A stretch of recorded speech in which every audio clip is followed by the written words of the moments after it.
Equations को solve करने के लंबे लंबे थकाऊ तरीकों से क्या आप भी बोर हो गए हैं? तो आज हम सीखने जा रहे हैं एक बहुत ही स्मार्ट शॉर्टकट, क्रेमर का नियम।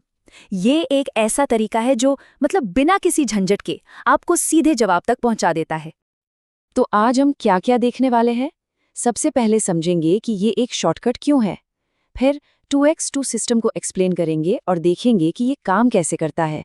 इसके बाद इसे 3x3 सिस्टम तक ले जाएंगे और आखिर में एक सबसे ज़रूरी नियम पर बात करेंगे। चलिए शुरू करते हैं। क्रेमर का नियम समीकरणों के लिए एक शॉर्टकट क्यों है?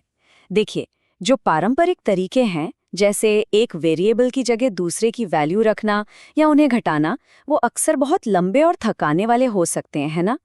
क्रेमर का नियम इन सब के मुकाबले एक ज्यादा सीधा और साफ रास्ता दिखाता है। अच्छा, कभी ऐसा हुआ है कि वेरिएबल्स को एक एक करके हटाने और वैल्यूज रखने की इस लंबी प्रोसेस से फ्रस्ट्रेशन हुई हो? अगर हाँ, तो यकीन मानिए ऐसा बहुतों के साथ होता है। क्रेमर का नियम इसी पूरी प्रक्रिया को बहुत आसान बना देता है और सीधे सॉल्यूशन तक पहुंचने का एक साफ रास्ता दिखाता है। तो इस शॉर्टकट के पीछे का राज क्या है? ये छिपा है सारणिक, या जिसे हम डिटर्मिनेंट कहते हैं, उसमें। अब ये डिटर्मिनेंट है क्या? ये बस एक खास नंबर होता है जिससे हम नंबर्स के एक स्क्वायर अरेंजमेंट यानी मैट्रिक्स से निकालते हैं, और यही वो टूल है जो इस मेथड को इतना पावरफुल बनाता है। हम सब इस तरह के सिस्टम से तो वाकिफ है ना? दो इक्वेशंस और दो अननोन्स x और y जिन्हें हमें ढूंढना है। यहाँ a और b जो हैं वो वेरिएबल्स के साथ लगे हुए कोएफिशिएंट्स हैं, और c है बराबर के निशान के दूसरी तरफ वाले कॉन्स्टेंट्स। तो फिर ये क्रेमर का नियम आखिर है क्या? बिल्कुल सीधे शब्दों में कहें तो ये एक फॉर्मूला है जो डिटर्मिनेंट्स का इस्तेमाल करके सीधे x और y की वैल्यू निकालता है। सोचिए जरा, उन सभी लंबे स्टेप्स को छोड़कर सीधे जवाब पर पहुंचना। क्रेमर का नियम हमें यही पावर देता है। इस सिस्टम को समझने के लिए चलिए इसे दो मेन पार्ट्स में तोड़ते हैं। एक तरफ है कोएफिशिएंट्स जो वेरिएबल्स के साथ लगे हैं, और दूसरी तरफ है कॉन्स्टेंट्स जो इक्वल टू साइन के बाद आते हैं। क्रेमर का नियम इन्हीं दोनों हिस्सों का बड़ी स्मार्टली इस्तेमाल करता है। तो सबसे पहला काम है मेन डिटर्मिनेंट, जिसे हम d कहेंगे, उसे निकालना। और ये बहुत आसान है। ये बस x और y के कोएफिशिएंट्स से बनता है, ठीक उसी ऑर्डर में जैसे वो इक्वेशंस में लिखे हैं। अब आती है इस मेथड की असली ट्रिक। x की वैल्यू निकालने के लिए हम एक नया डिटर्मिनेंट बनाते हैं जिसे कहते हैं dx। इसमें क्या करना है?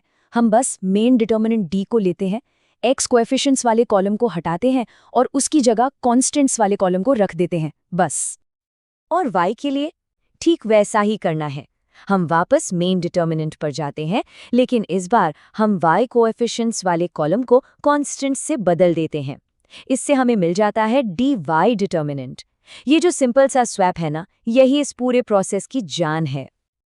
और बस यहीं पर सारा मैजिक होता है। एक बार d, dx और dy की वैल्यू मिल गई तो सॉल्यूशन निकालना बच्चों का खेल हो जाता है।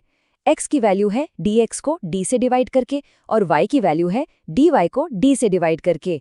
है ना एकदम कमाल का और आसान तरीका? थ्योरी तो ठीक है, लेकिन किसी भी चीज को सीखने का सबसे अच्छा तरीका है उसे एक्शन में देखना। तो चलिए एक रियल एग्जाम्पल लेते हैं और इसे स्टेप बाय स्टेप सॉल्व करते हैं।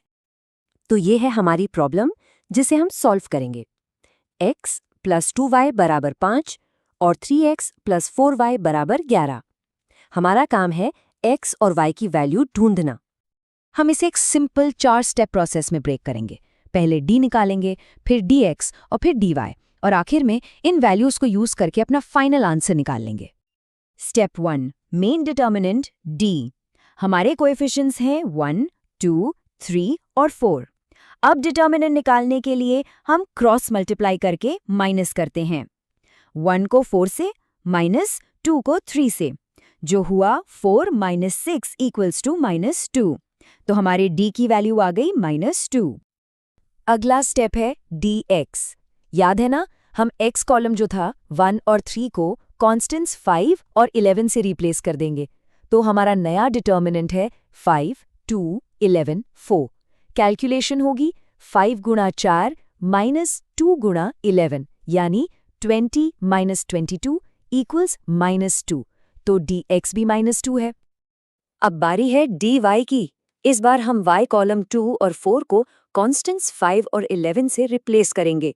इससे हमें डिटर्मिनेंट मिला 1, 5, 3, 11। कैलकुलेशन है 1 गुणा 11 माइनस 5 गुणा 3, जो हुआ 11 माइनस 15 इज इक्वल टू -4। तो dy की वैल्यू है -4। और अब हमारा फाइनल स्टेप, बस अपनी वैल्यूज को फॉर्मूले में रखना है। x बराबर है dx बटा d, यानी -2 बटा -2, जो हो गया 1, और y बराबर है dy बटा d, यानी -4 बटा -2, जो हुआ 2। और ये लीजिए, हमारा सोल्यूशन है x बराबर 1 और y बराबर 2। अच्छा, अब ये सोचना तो बनता है कि क्या ये तरीका सिर्फ 2 वेरिएबल्स के लिए ही है? तो अच्छी खबर ये है कि इसका जो पावरफुल लॉजिक है वो बड़े सिस्टम्स पर भी एकदम खूबसूरती से लागू होता है। मान लीजिए हमारे पास 3 इक्वेशंस और 3 वेरिएबल्स x, y और z हों तो भी घबराने की कोई बात नहीं है। क्रेमर के नियम का जो मेन प्रिंसिपल है वो बिल्कुल सेम रहता है। हाँ, ये बात सही है कि कैलकुलेशन थोड़ी लंबी हो जाती है, पर लॉजिक में कोई बदलाव नहीं आता। प्रोसेस बिल्कुल वही है। पहले x, y और z के सारे कोएफिशिएंट से मेन डिटर्मिनेंट d बनाइए, फिर बारी बारी से x कॉलम को कांस्टेंट से बदलकर dx, y कॉलम को बदलकर dy और z कॉलम को बदलकर dz निकालिए। और अंत में सॉल्यूशन का फॉर्मूला भी वही है। x है dx by d, y है dy by d और z है dz by d। सिंपल। इससे खत्म करने से पहले एक बहुत ही जरूरी, बल्कि सबसे जरूरी नियम है जिसे कभी नहीं भूलना चाहिए। ये इस बात की नींव है कि क्रेमर का नियम आखिर काम क्यों करता है और कब करता है। तो कुछ जरूरी बातें फटाफट याद कर लेते हैं। d होता है कोएफिशिएंट मैट्रिक्स का डिटर्मिनेंट। dx, dy, dz निकालने के लिए कॉलम को कांस्टेंट से रिप्लेस करते हैं और सॉल्यूशन है x is equal to dx by d, y is equal to dy by d वगैरह। लेकिन सबसे जरूरी बात, ये मेथड सिर्फ और सिर्फ तभी काम करता है जब d यानी मेन डिटर्मिनेंट 0 न हो। d not equal to 0। क्यों? अरे सिंपल है, फॉर्मूला याद कीजिए, x is equal to dx by d। अगर d 0 हो गया तो हम 0 से डिवाइड कर रहे होंगे, जो मैथ्स में अलाउड नहीं है।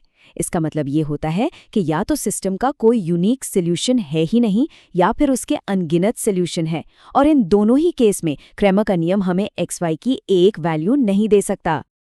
और ये हमें एक बहुत ही दिलचस्प सवाल पर लाकर छोड़ता है। अगर मेन डिटर्मिनेंट 0 × हो जाता है तो इक्वेशंस के सिस्टम के लिए इसका क्या मतलब है? इसका मतलब ये है कि ज्यामितीय रूप से उन इक्वेशंस की लाइंस या तो पैरेलल हैं और कभी नहीं मिलती, या फिर वो एक ही लाइन है और हर पॉइंट पर मिलती हैं। तो ये 0 डिटर्मिनेंट हमें उस सिस्टम के नेचर के बारे में क्या बताता है? इस पर सोचिएगा ज़रूर, क्योंकि ये बीजगणित में और भी गहरे कॉन्सेप्ट्स के दरवाजे खोलता है।